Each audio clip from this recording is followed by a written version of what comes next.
ও কষে একবার 1 টাকা পান নাই? তাই শিকার করে 10-12 টাকা মাত্র। আজকে দিতে না রে ভাইয়া 10-12 টাকা হইলে কি হয় আপনার?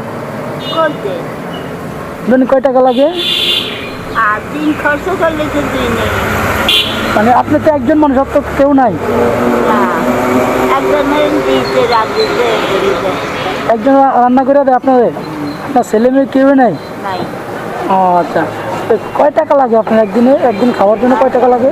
খাবার কয়টিয়া লাগে আপনার সংসারও কয়টিয়া আমার লাগে? তো জি না মানে আপনার সংসারে কয়টিয়া হইলে হয়? এদিকে একটু। নদী গেছেন নদী গেছেন। এখন আপনি একদিনে কয় টাকা মনে করেন 50 টাকা হলে খাবার হয়ে যায় না? করতে 1 কেজি চালের দামে আরো বেশি লাগে। আরো বেশি হ্যাঁ নদী গেছেন না কোন? ঠিক আছে, আপনি যেহেতু আরো বেশি লাগে আপনি এটা নেন। খুশি আছেন আপনি? হ্যাঁ ঠিক আছে, ভালো থাকবেন। হ্যাঁ দোয়া করিয়েন। হ্যাঁ ভালো থাকবেন, আসি। হ্যাঁ ওকে, আসসালামু আলাইকুম। ওয়ালাইকুম সালাম। আল্লাহ তুমি বালা রাই, আল্লাহ তুমি গান দেখি বালা, আল্লাহ তুমি